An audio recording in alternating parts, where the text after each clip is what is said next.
प्रिय विद्यार्थियों, BA part second में जो आपके टॉपिक चल रहा था मुगल सिख संबंध। मुगल सिख संबंध के पिछले लेसन में अपन ने बाबर, हुमायूं, अकबर, जहांगीर, शाहजहां व सिखों के संबंध के बारे में अध्ययन किया था और किस प्रकार हमें जानकारी प्राप्त हुई थी कि बाबर, हुमायूं व अकबर के समय तक मुगल सिख संबंध मधुर थे, लेकिन बाद में जहांगीर के समय से ही मुगल सिख संबंधों में खटास उत्पन्न हो गई, जो कि औरंगजेब के शासनकाल तक आते आते बिल्कुल ही शत्रुता में बदल गए थे। अब जो नेक्स्ट टॉपिक है वो है औरंगजेब व सिख संबंध।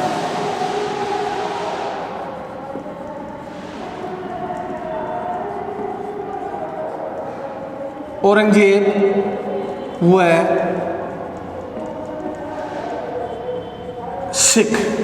औरंगजेब के शासनकाल के दौरान बताया जाता है कि राजपूतों से शत्रुता, मुगल साम्राज्य का पतन, सिखों से शत्रुता, मुगल साम्राज्य का पतन, मराठों से शत्रुता, मुगल साम्राज्य का पतन। यानी कहा जाता है कि औरंगजेब के शासनकाल के दौरान उसकी धार्मिक कट्टरता के कारण सभी से संबंध तनावपूर्ण हो गए और इसी का परिणाम यह निकला कि जैसे ही औरंगजेब की मृत्यु हुई, मुगल साम्राज्य पतन की ओर अग्रसर होता गया। तो देखिए, इसके शासनकाल के दौरान जो सिख संत थे,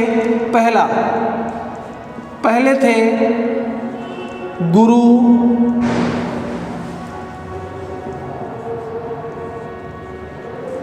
हर राय। गुरु हर राय के बारे में बताया जाता है कि दारा और औरंगजेब के मध्य जब उत्तराधिकार संघर्ष चल रहा था तो दारा की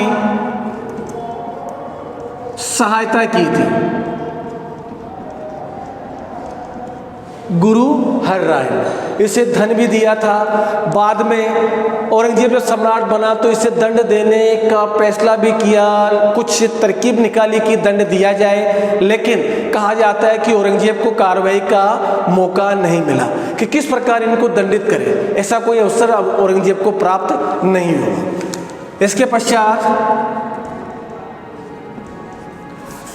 गुरु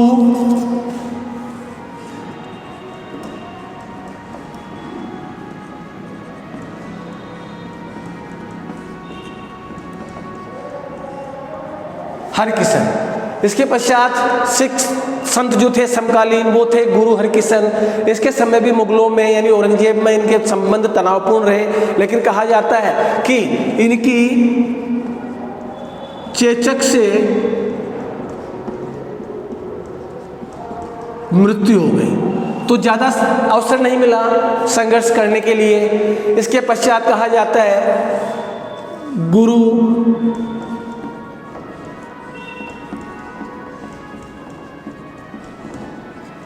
तेग बहादुर। गुरु तेग बहादुर जो थे, इन्होंने औरंगजेब की धार्मिक नीतियों का लगातार विरोध किया और जब इन्हें एहसास पता चला कि औरंगजेब किस प्रकार जबरदस्ती लोगों को धर्म परिवर्तन करने के लिए बाध्य कर रहा है, इस्लाम धर्म ग्रहण करने के लिए बाध्य कर रहा है, तो ये लोगों के बीच गए, लोगों को मोटिवेट किया कि आप लोग इस्लाम धर्म ग्रहण मत कीजिए, अपने धर्म को मत त्यागिए।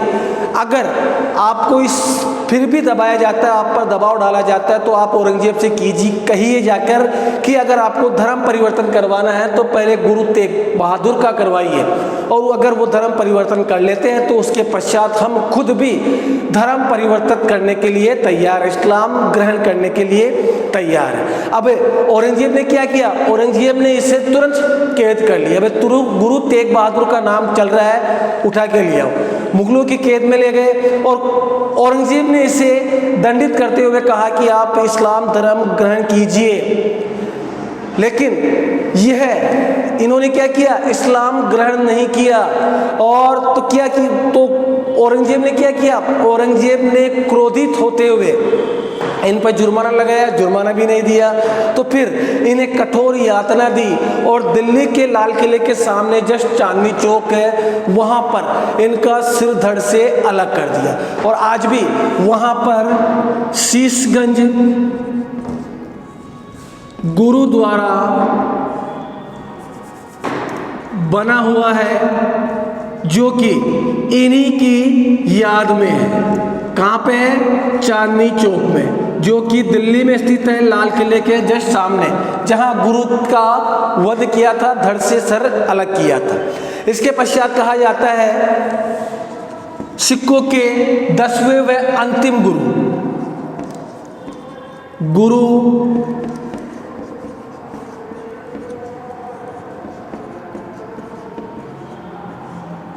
गोविंद सिंह जी। गुरु गोविंद सिंह जी सिखों के 10वें व अंतिम गुरु माने जाते हैं, क्योंकि इन्होंने इसके पश्चात जो उत्तराधिकार की परंपरा थी, प्रथा जो थी, उसको बंद कर दिया और गुरु ग्रंथ साहिब को ही गुरु मानने का आदेश दे दिया। कहा जाता है कि इनके समय में भी मुगलों व सिखों में संघर्ष जारी रहा और इन्होंने आनंदपुर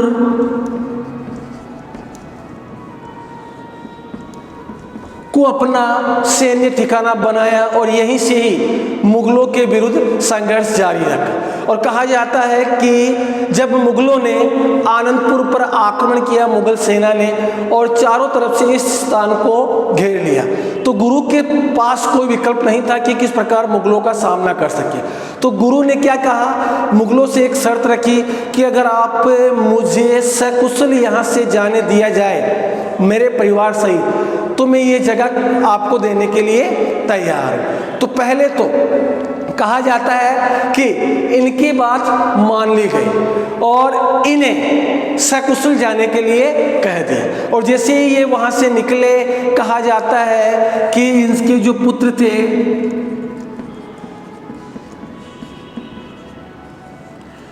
फतेह सिंह और जोरावर सिंह,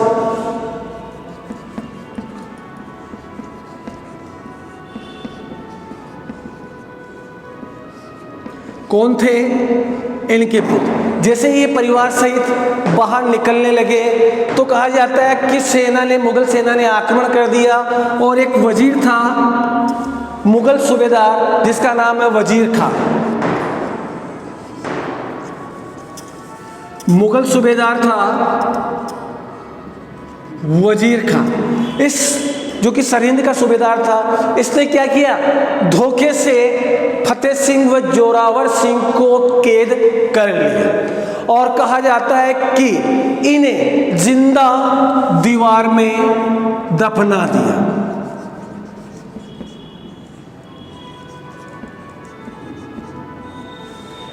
जिंदा दीवार में चुनवा दिया। और इनके अलावा गुरु गोविंद सिंह जी के जो अन्य पुत्र थे, जिनका नाम था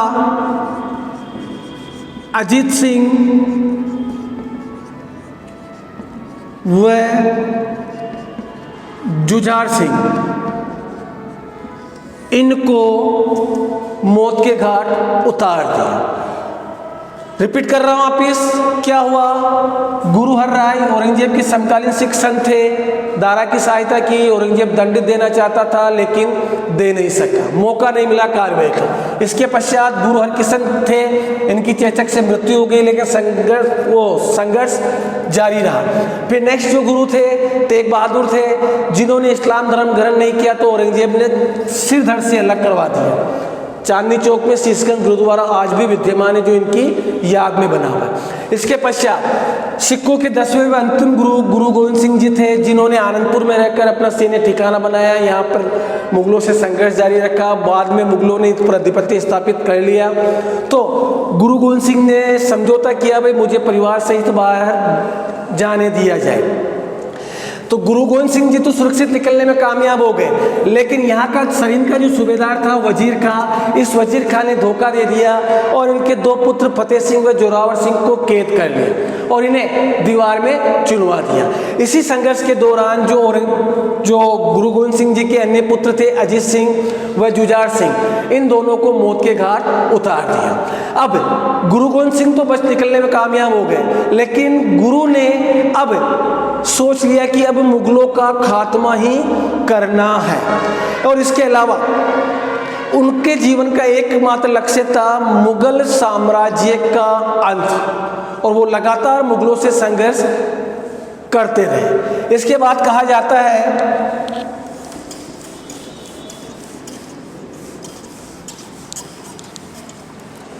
कि गुरु गोविंद सिंह ने जब संघर्ष और मुगलों से संघर्ष करते रहे ये, और इसी बीच औरंगजेब को इन्होंने एक पत्र लिखा जिसे इतिहास में कहा जाता है जफरनामा। इस जफरनामा में जो सूबेदार था वजीर खां, जिसने गुरु के दोनों पुत्रों को जिंदा दीवार में चुनवा दिया था, के खिलाफ कार्यवाही करने को कहा।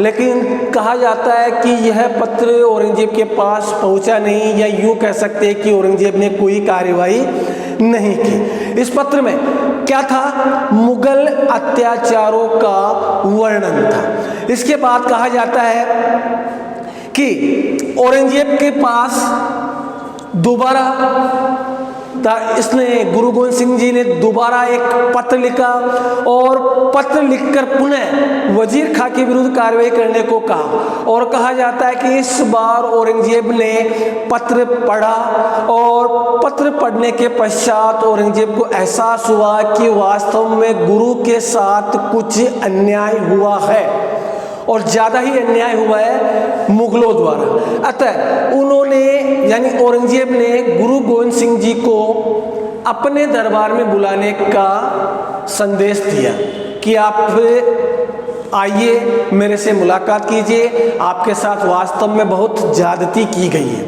और जैसे ही सूचना मिली गुरु गोविंद सिंह जी को, वो मुगल दरबार में औरंगजेब से मिलने के लिए रवाना हो गए। लेकिन कहा जाता है कि जब मुगल दरबार तक पहुंचते उससे पहले ही 1707 ईस्वी में औरंगजेब की मृत्यु हो गई, और बाद में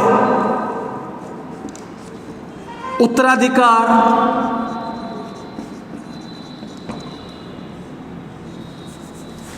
संघर्ष प्रारंभ हुआ। किसमें? औरंगजेब के जो पुत्र थे मुअज्जम व आजम के बीच। दोनों कौन थे? दोनों पुत्र थे किसके? औरंगजेब के। और दोनों के मध्य 1707 ईस्वी में एक युद्ध हुआ था, जो इतिहास में जाजू का युद्ध के नाम से प्रसिद्ध है। इस युद्ध के दौरान कहा जाता है कि मुअज्जम विजयी हुआ और बहादुर शाह प्रथम के नाम से सम्राट बना। और जैसे ही बहादुर शाह प्रथम सम्राट बना, इसने गुरु गोविंद सिंह जी को अपने दरबार में बुलाया, भेंट उपहार दिए, समय याचना की। और कहा जाता है कि इस बहादुर शाह, जो कि अगला मुगल सम्राट बना था, के साथ गुरु के संबंध मधुरपूर्ण हो गए।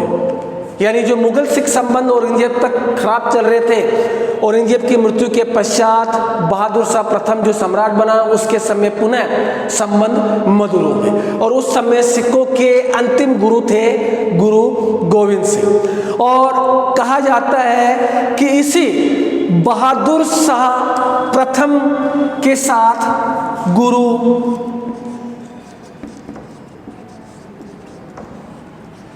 दक्षिण भारत गए। किस लिए? कि बहादुर शाह का एक पुत्र भाई था जिसका नाम है